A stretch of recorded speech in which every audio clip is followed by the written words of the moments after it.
Saya percaya banyak di antara kita yang pernah menjadi korban hoax, korban berita bohong yang terus menyebar di media sosial. Akibat berita hoax itu sering kita merasa takut, merasa ngeri, merasa terancam. Bahkan kadang kita merasa jengkel, merasa marah, bahkan benci kepada orang-orang tertentu.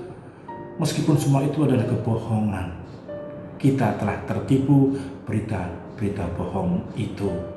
Berita bohong atau hoax memang sengaja disebarkan untuk menimbulkan ketidaknyamanan, bahkan perpecahan di antara kita semua.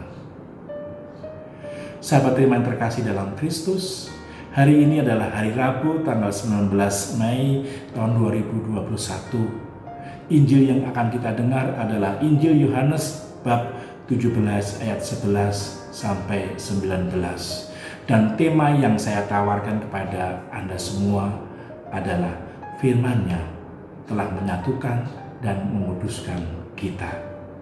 Dalam Injil kita mendengar saat Yesus mengadakan perjamuan terakhir bersama para murid. Dalam perjamuan itu Yesus berdoa kepada Allah. Ia mengucapkan syukur kepada Allah atas kesatuan yang telah dibangun bersama para murid, kesatuan yang dibangun atas iman dan kepercayaan para murid bahwa firman yang diajarkan Yesus itu adalah sebuah kebenaran. Sehingga akhirnya para murid selalu mengikuti Yesus, menjadi satu dengan Yesus. Namun Yesus sadar bahwa sebentar lagi ia akan kembali kepada Allah Bapa, ia akan meninggalkan para murid, dan ia tahu bahwa para murid akan menghadapi ancaman dari dunia. Dalam Injil Yohanes, dunia selalu berkonotasi negatif, yaitu segala sesuatu yang menentang kehendak Tuhan, setiap pihak atau orang yang melawan atau memusuhi Yesus. Dan dunia inilah yang akan dihadapi para murid, yang tentu akan membahayakan kesatuan yang telah dibangun itu.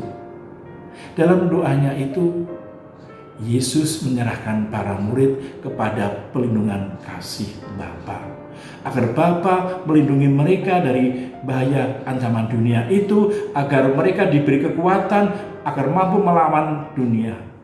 Sehingga kesatuan yang telah dibangun selama ini bersama Yesus, kesatuan dengan Allah Bapa itu terus terjaga.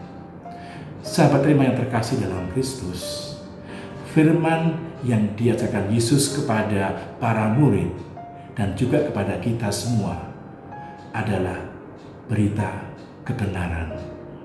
Firman Yesus bukan berita bohong, karena firman Yesus akan semakin menyatukan kita dengan Allah dan sesama kita. Firman-Nya akan mendorong kita untuk selalu memuji dan memuliakan Allah dengan berbagai cara, dengan doa-doa, juga dengan devosi atau dengan puji-pujian yang lain.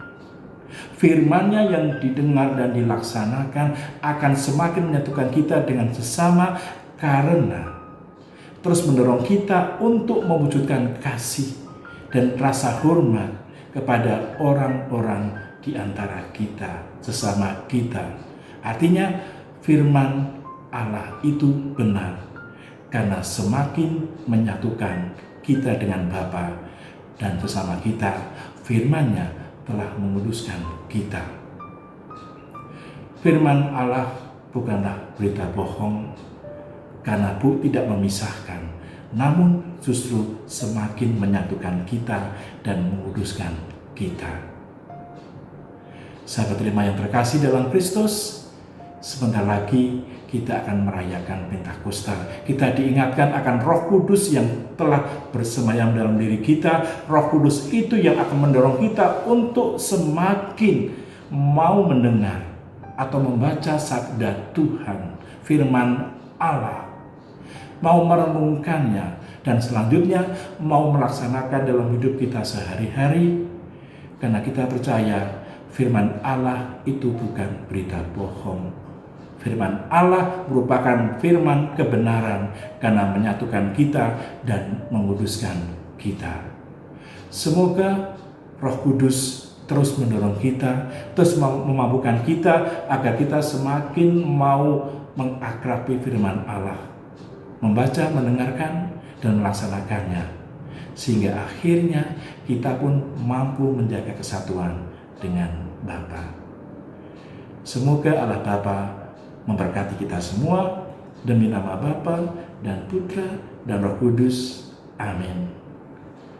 Keluarga Kudus, doakanlah kami.